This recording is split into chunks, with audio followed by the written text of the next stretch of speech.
Hey, welcome back everybody to the Halo 2 pistol only challenge where we are slowly but surely making our way through all of Halo 2 only using the pistol. Now, here are the rules again. I can only use the pistol throughout the whole playthrough.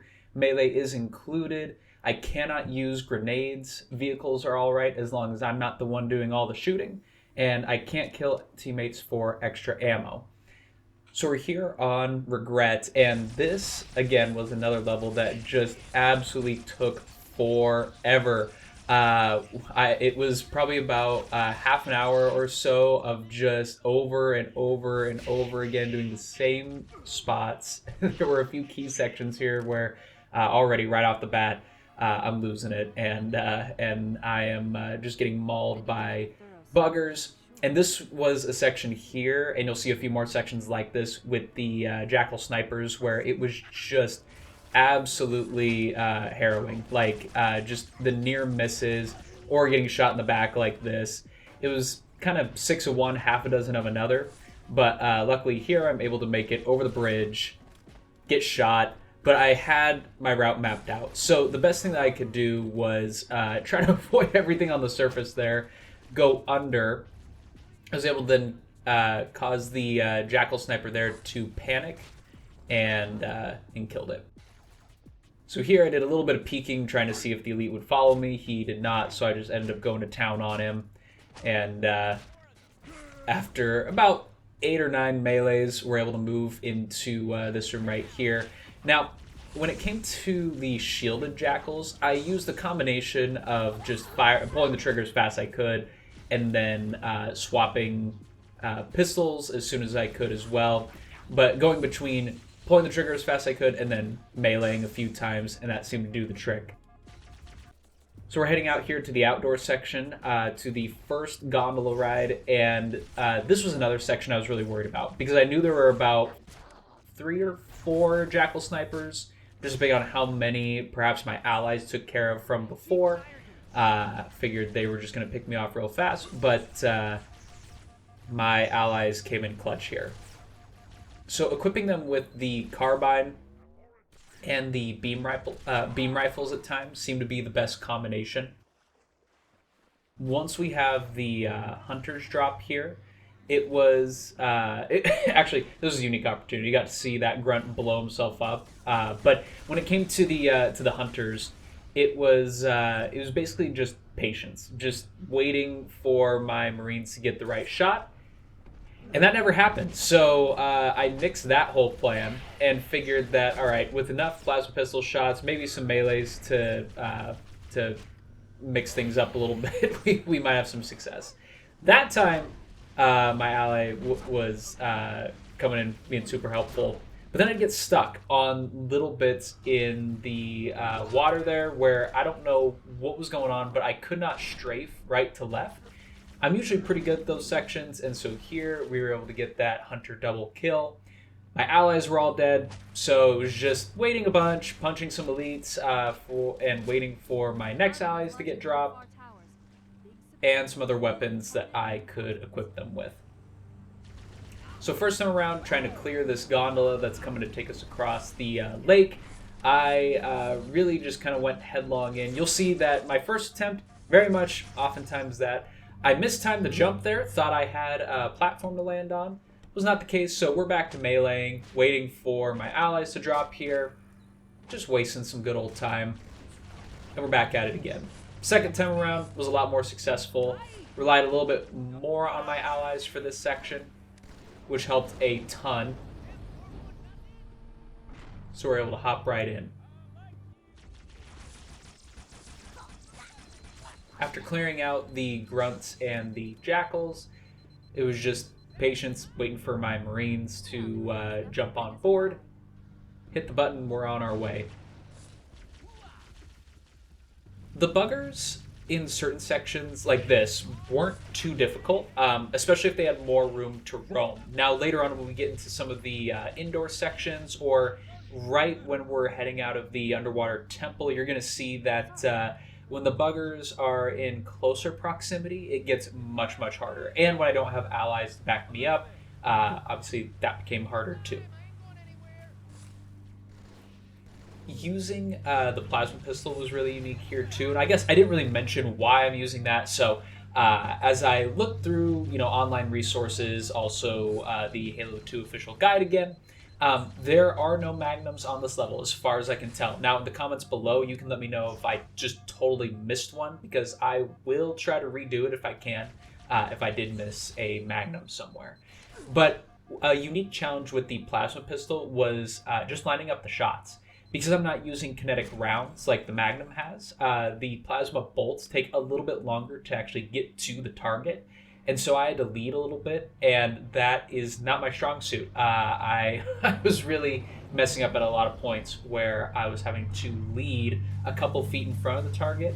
One particular moment that will show up later is when I was facing off against the Ranger elites, or the jetpack elites. It was really, really tough to lead those when they were in the air, maybe 100 feet away from me. I got lucky on a couple of instances, and I totally did not notice that Jackal over in the corner breakdancing for a bit because he got stuck in the floor. You can still see him going nuts behind that Jackal there. Not sure I noticed that in my playthrough. I was just basically all business, and we are continuing to clear out this room. So this is one section that I was shocked that I did not die. It was really, really tough to have to keep going behind this pillar to avoid the buggers here. I thought that my ally, my Marine, was long gone, but in a second here, right there, he's going to pop back up, and he helped out a ton, especially with that battle rifle. In a minute here, I am going to load him up with a fuel rod gun that you can get at the top of this temple before you go down into the underwater section. Helps out a lot, especially when clearing rooms or as just acting as a general distraction, which is what I ended up using the Marine for, unfortunately. I know, camaraderie, it's great here in Halo. But once we clear out the elevator here of the Jackals, I'm going to go ahead and give my Marine the fuel rod, and we are ready for our long, loving, one-on-one time here in the underwater section.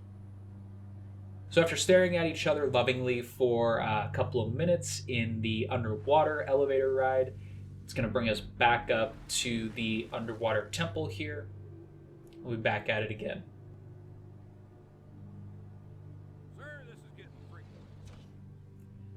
So after being told that I am an absolute creep by my Marine ally there, we're going to head into the hallway section.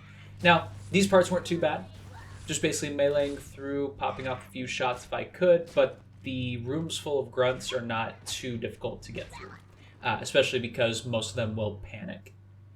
In this room, I opted for speed. Again, another room that I did not expect to make it through the first time. However, we're just jumping across the pillars on the top here, avoiding getting shot by the snipers as best we can. Usually just playing this on normal even, I have a difficult time just because the snipers are just atrocious. But we're now down to the next hallway with the camoed elites. I thought for sure he saw me here. I thought he was going to aggro, but he did not. And so I was able to take both of these guys out with ease. And then the grunts didn't bother me at all. So we were just left with the sword elite. I thought that after firing enough shots, he was going to die, but I guess they have a little bit more health after their shields go down. So I was able to melee him, move on without my Marine because he was a distraction in the large room with the Jackal snipers. So we're back in another elevator ride. On the other side, we're immediately met with more honor guards that have energy swords and some plasma rifles. So I tried to mow through that as fast as I could. Of course, we're going to get stuck here, though, because I mentioned earlier that there was a section where the buggers were just, well, true to their name, were a little bit more of a bugger. It was hard to get through. So these grunts actually alerted the enemies in the next section, including those buggers. So after I meleeed this final grunt here, we were heading outside, and I was just immediately faced with an onslaught of needles, plasma rifle, carbine shots. Like, it was nuts. So for a little bit here, I am just waiting for my shields to recharge. You can just see the onslaught of what I'm going to have to try to avoid. and unfortunately I did not. So I head back out into this outdoor section, trying to do as best as I could. The plasma pistol overheated, and there we are, dead by the rocks. Second time around, thought I had it, went for a melee there, and it just launched me forward. Third time around, though, we're doing all right. There were a couple of extra buggers. I'm not sure how this one got by, but killed him. And then behind me, here's another one that I thought was just going to ruin my day. So after we kill those couple of buggers, we get some more allies, some more weapons, loaded them up, and we are moving back to some outdoor Jackal Sniper sections. Now, this part right here, because I just went headlong into it, thought that I could just make it all right, ended up being my downfall a few times. So we're going to see that here where as I get into a group of enemies, I just keep thinking that, all right, if I toss myself at it long enough, it'll be all right. Ended up not going so hot. But eventually, I get a lucky break here. The elites piled up. My allies helped out a ton.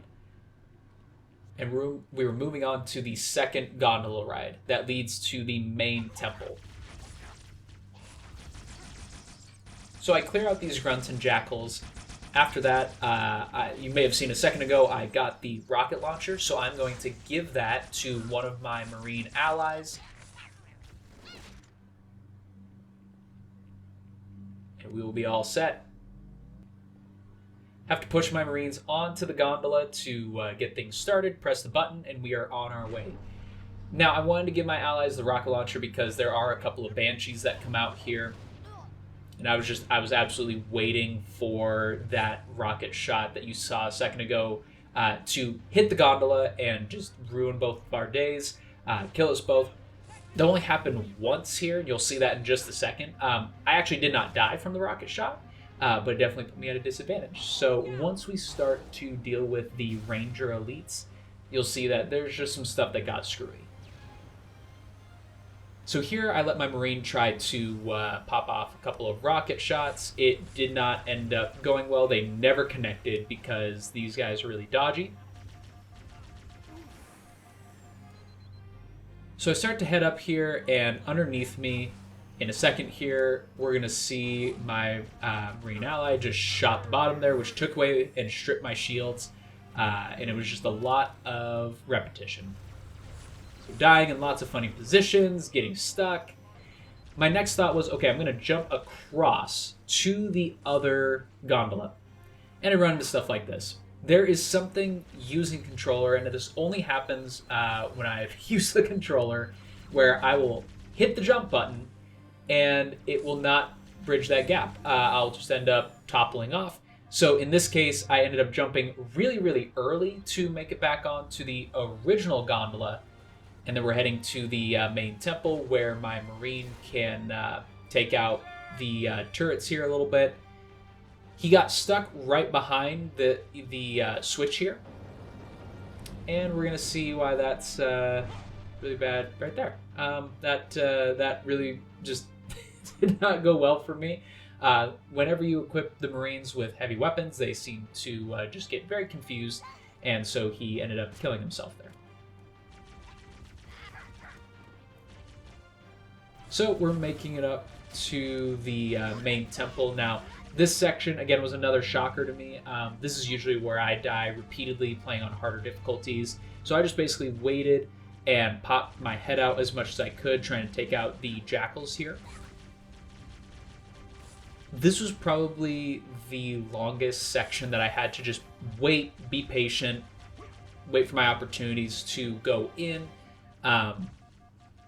And if there was more than one jackal, I just basically waited around the corner. And so here, once I killed one of them, I just charged in and was able to take them out. So now we're moving to the main boss fight with the Prophet of Regret. So first time around, I just figured we're just going to charge in, because why would I do anything different? I didn't learn the first few times, so why learn now? This part was tough because playing on Heroic and Legendary, he will, or the Prophet will teleport and go to different sections of the room. So first time around, I ended up getting stuck there in the corner, got slashed, and second time around, I was able to hop a little bit more, avoid the honor guards with the energy swords. So it's just basically running around this room trying to find out where did the prophet teleport to. And a lot of times he got, I don't know if it's necessarily getting weighted down or what the deal is there, but he will go towards the floor. On occasion, you can get lucky and he will float up a little bit higher, which is what I was looking for, but that did not happen so much here. But I knew that it would just be 3 times that I would have to punch him repeatedly in the face, and we'd be set. So that led me to the end here. Funny thing here at the end, I thought that Swordly was just going to turn around and slash me, even though they de-aggro at that part, but we made it to the end here. So with a total time of a little over half an hour, not sure what the rest of the levels will hold, but I'm excited to try it. Let me know in the comments below if you'd like to continue to see this series. Again, other challenges are more than welcome, and I will see you all in the next one.